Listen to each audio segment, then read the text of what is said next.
और अब बात एआई की, आर्टिफिशियल इंटेलिजेंस। अब तक एआई से तस्वीरें बनाई गई, वीडियोस बनाए गए, इसको जानकारी देने वाला, रिसर्च करने वाला सोर्स बनाया गया, लेकिन पहली बार एआई को मंत्री बनाया गया है। सुनकर चौंकने वाली बात है ना, पर यह 100% सच है। और ऐसा करने वाला अल्बानिया दुनिया का पहला देश बन गया है जिसके पास एक एआई मंत्री है। ये कोई इंसान नहीं बल्कि पिक्सल और कोड से बनी एक वर्चुअल मंत्री है जो पूरी तरह आर्टिफिशियल इंटेलिजेंस के मुताबिक काम करती है। इसे बनाया क्यों गया है और ये क्या क्या काम करेगी, चलिए इस पर बात करते हैं। आर्टिफिशियल इंटेलिजेंस का इस्तेमाल हर क्षेत्र में तेजी से हो रहा है, लेकिन एआई की एंट्री अब सरकार और राजनीति में भी हो चुकी है। अल्बानिया में दुनिया की पहली आर्टिफिशियल इंटेलिजेंस मंत्री नियुक्त की गई है जिसका नाम है डिएला। ये इंसान नहीं बल्कि वर्चुअल असिस्टेंट है जिसे प्रधानमंत्री एडी रामा ने अपने मंत्रिमंडल में जगह दी है। डिएला की जिम्मेदारी है सरकारी टेंडर और ठेकों में लंबे समय से फैले भ्रष्टाचार को खत्म करना। प्रधानमंत्री ने साफ किया है कि अब से सभी सरकारी टेंडर डिएला की निगरानी में होंगे, जहां ना तो पक्षपात की जगह होगी, ना ही रिश्वतखोरी या राजनीतिक दबाव की। है ना बढ़िया बात। डिएला के नाम का अल्बानियाई भाषा में मतलब होता है सूरज। इसे महिला की इमेज में पेश किया गया है जो ट्रेडिशनल अल्बानियाई ड्रेस पहने हुए दिखाई देती है। जनवरी 2025 में ये पहली बार आम लोगों के लिए ई अल्बानिया पोर्टल पर डिजिटल असिस्टेंट के रूप में सामने आई थी। तब से अब तक इसने 36,000 से ज्यादा डिजिटल दस्तावेज जारी किए हैं और 1000 से ज्यादा सेवाएं नागरिकों तक पहुंचाई हैं। आज अल्बानिया की लगभग 95% सरकारी सेवाएं इसी प्लेटफॉर्म के जरिए ऑनलाइन मौजूद हैं, जिससे देश डिजिटल प्रशासन में अपने क्षेत्र का लीडर बन गया है। सबसे बड़ी बात यह है कि डिएला अपने सारे फैसले ऑटोमेटेड स्टैंडर्ड्स और डेटा विश्लेषण के आधार पर लेती है। इसमें ना किसी की सिफारिश चलती है, ना डर काम करता है। यही वजह है कि सरकार को उम्मीद है कि टेंडर प्रक्रिया में अब पूरी तरह ट्रांसपेरेंसी आएगी और भ्रष्टाचार की जड़ें कमजोर होंगी।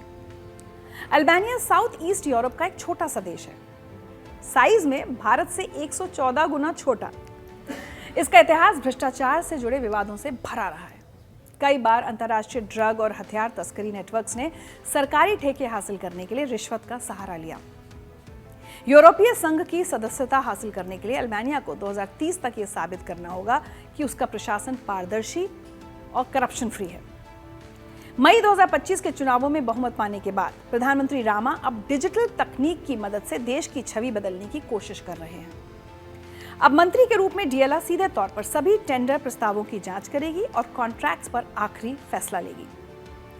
माना जा रहा है कि इससे नौकरशाही में रिश्वतखोरी और राजनीतिक दबाव में दिए जाने वाले ठेके काफी हद तक खत्म हो सकते हैं।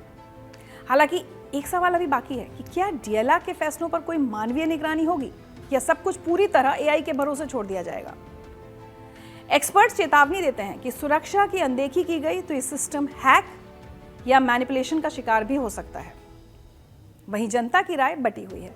कुछ लोग इसे भ्रष्टाचार के खिलाफ क्रांतिकारी कदम मानते हैं तो कुछ व्यंग में कहते हैं कि अल्बानिया में डिएला भी भ्रष्ट हो जाएगी और दोष उसी पर डाल दिया जाएगा। दुनिया के कई देश सरकारी कामकाज में एआई का इस्तेमाल कर रहे हैं, लेकिन उसे सत्ता के इतने करीब लाने का साहस अभी तक किसी ने नहीं दिखाया। एस्टोनिया में 130 से अधिक सेवाएं एआई की मदद से चलती हैं और संयुक्त अरब अमीरात ने 2017 में एआई नीति के लिए एक मंत्री नियुक्त किया था। पर अल्बानिया का यह प्रयोग बिल्कुल अलग है। यहाँ प्रशासनिक प्रक्रिया को पहली बार पूरी तरह एआई के हाथों में सौंप दिया गया है। अब सबकी निगाहें डिएला पर टिकी हैं। अगर यह प्रयोग सफल रहा तो संभव है कि आने वाले कुछ सालों में और देश भी ऐसे ही कदम उठाएं।